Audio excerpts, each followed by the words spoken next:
আজ ভয়াল 25 মে 2009 সালের এই দিনে দক্ষিণ পশ্চিম উপকূলে আঘাত হেনেছিল শতাব্দীর অন্যতম প্রলয়ঙ্করী ঘূর্ণিঝড় আইলা।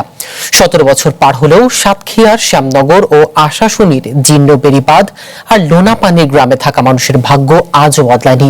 বিস্তারিত সাতক্ষীরা প্রতিনিধির তথ্যচিত্রে। নির্মাণে নাম্বার 1 শাহ সিমেন্ট।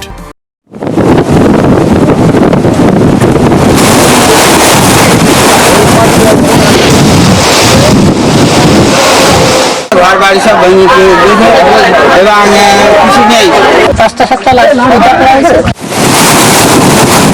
2009 সালের 25 মে 14 থেকে 15 ফুট উচ্চতার জলোচ্ছ্বাসে নিমেষেই তলিয়ে গিয়েছিল সাতক্ষীরার উপকূল।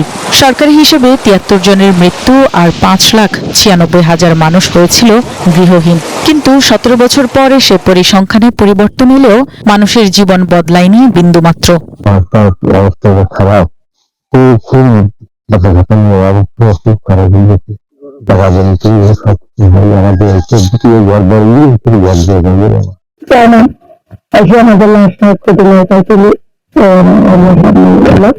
মাজেদ শেখের পরিবার এখনো সেই ঝড়ের ক্ষত বয়ে বেড়াচ্ছে। প্রিয়জন হারানোর শোক আর নিত্যদিনের কাদামাখা জীবনে তাদের সঙ্গী।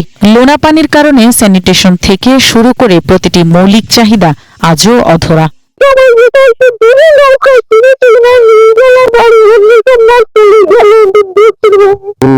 কারণে আমরা সুস্থ বসবাস করতে পারিনি, মানে ক্ষয়ক্ষতি না হলে আমরা ক্ষতিগ্রস্ত মধ্যে পড়ি, মানে আমরা অশান্তি ভোগ করি, পানি তাদের সব দিক থেকে অশান্তি লাগে।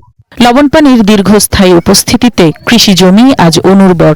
সুপেয় পানির তীব্র সংকট জনজীবনকে করে তুলেছে স্থবির। প্রতি বছর বাঁধের নামে কোটি কোটি টাকার বাজেট আসলেও মাঠ পর্যায়ে তার সুফল মেলেনি। সাইকেলের ভিতরে এরকম লাইট ভেসে আসছে, আসার পরে হসপিটালে সবাই লাশ ঘুরিয়ে এক জায়গায় রেখে নিরাপদের স্থানে রেখে তাদের মাটি দিতে আমার ঘর বাড়ি নিয়ে যাচ্ছে। তারপরে সরকারিভাবে টাকা দিয়েছিল।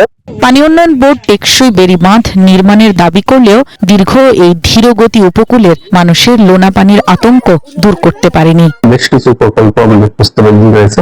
এই কাজগুলো সমাপ্ত হলে আমাদের যে এই অঞ্চলে বিশেষ করে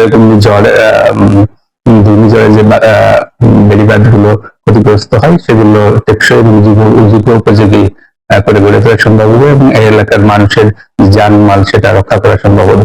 গত 34 বছরে 27টি ঘূর্ণিঝড় আঘাত করলেও এখনো মানুষের মনে দাগ কাটে 1991 সালের প্রলয়ঙ্কারী ঘূর্ণিঝড়, 2007 সালের সুপার সাইক্লোন সিডোর কিংবা 2009 সালের আইলার তাণ্ডব। One national desk.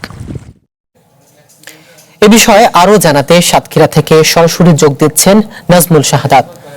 Nazmul, Satkhira জেলা এখন কতটা নিরাপদ? এখনো কোনো ঘূর্ণিঝড়ে ক্ষতিগ্রস্ত মানুষ ঘুরে দাঁড়াতে পারেনি, আর এও জানাবেন যে জেলা প্রশাসন এ বিষয়ে কি বলছে?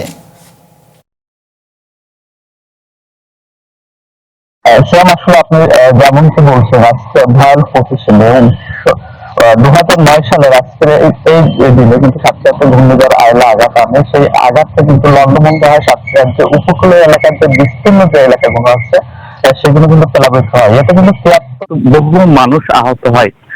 আপনি আসলে যে বিষয় বলছিলেন যে এই বছর সবচেয়ে দুঃখের যে বিষয়, যেটা আমরা যখন মানে রিপোর্টের ক্ষেত্রে প্রশাসনিক ভাবে আমরা সেখানে যাই, তারা কিন্তু আসলে আইলা সম্বন্ধে অবগত নন। আর এই বিষয়ে যে প্রতি বছর আমরা দেখছি যে প্রতি বছর সরকারি ভাবে বা বেসরকারি উন্নয়ন সংস্থার আয়োজনে আইলার যে বর্ষপূর্তি উপলক্ষে বিভিন্ন আয়োজন বা বিভিন্ন প্রোগ্রাম অনুষ্ঠিত হয়ে থাকে, কিন্তু সরকারি ভাবে এবছর আসলে আমাদেরকে এখনো অবগত করা হয় না যে এই বিষয়ে আজকের দিনে তারা কোনো কর্মসূচি রেখেছে কিনা। আর আমি বলছি যেখানে আছি এটা কিন্তু সাতক্ষীরা পৌরসভার একটি এলাকা, আর এই পৌরসভাতেই প্রতি 4 জনের 1 জন কিন্তু আসলে বস্তিবাসী। এই বস্তিবাসের অধিক অংশ এই ঘূর্ণিঝড় আইলা পরবর্তী সময়ে সাতক্ষীরা শহরে এসেছে। এছাড়া যে সাতক্ষীরার যে ভেড়িবাঁধ গুলো আছে, সেই ভেড়িবাঁধের যে গাবুরা আছে সেখানে কিন্তু সরকারের মেগা প্রকল্পের স্থায়ীভাবে বেড়িবাঁধ নির্মাণ হচ্ছে। এর ফলে ওই বেড়িবাঁধে যে সমস্ত মানুষ বসবাস করছে খাস জমিতে, তারা কিন্তু উচ্ছেদ হয়েছে। তারা কিন্তু এখন ছড়ানো ছিটানো ভাবে মানে ভাসমান একটা জীবনের ভিতরে তারা বসবাস করছে। আর স্থায়ী ভাবে যে একটা কর্ম পরিবেশ বা সংস্থানের যে সংকট সেটা সাতক্ষীরাতে আছে। এছাড়া যে নারীদের শ্রমিকের যে মজুরি একটা বৈষম্য সেটা উপকূল জুড়ে কাজ করে। সে জায়গা থাকতে আপনার যদি আমি বলি যে এই যে জেলার মানুষ বর্তমানে বিভিন্ন ঘূর্ণিঝড়ের আঘাতে প্রতি বছর যেভাবে নিঃস্ব হচ্ছে, এখন এই জায়গা থেকে তারা ঘুরে দাঁড়াতে পারতেছে না। প্রথমত উপযুক্ত কর্ম পরিবেশ বা কর্মসংস্থান না থাকা, শ্রমিক যে নারী শ্রমিক আর পুরুষ শ্রমিকের ভিতরে যে মজুরির বৈষম্য, তাছাড়া যে অপরিকল্পিত ভাবে যে ঘের নির্মাণ বা লবণ পানি উত্তোলনের ফলে যে মাঠ আছে, এর ফলে কিন্তু কৃষি জমি কিন্তু নষ্ট হচ্ছে। এই ছিল আসলে আমার কাছে সাতক্ষীরার সর্বশেষ পরিস্থিতি। ধন্যবাদ নাজমুল আপনাকে।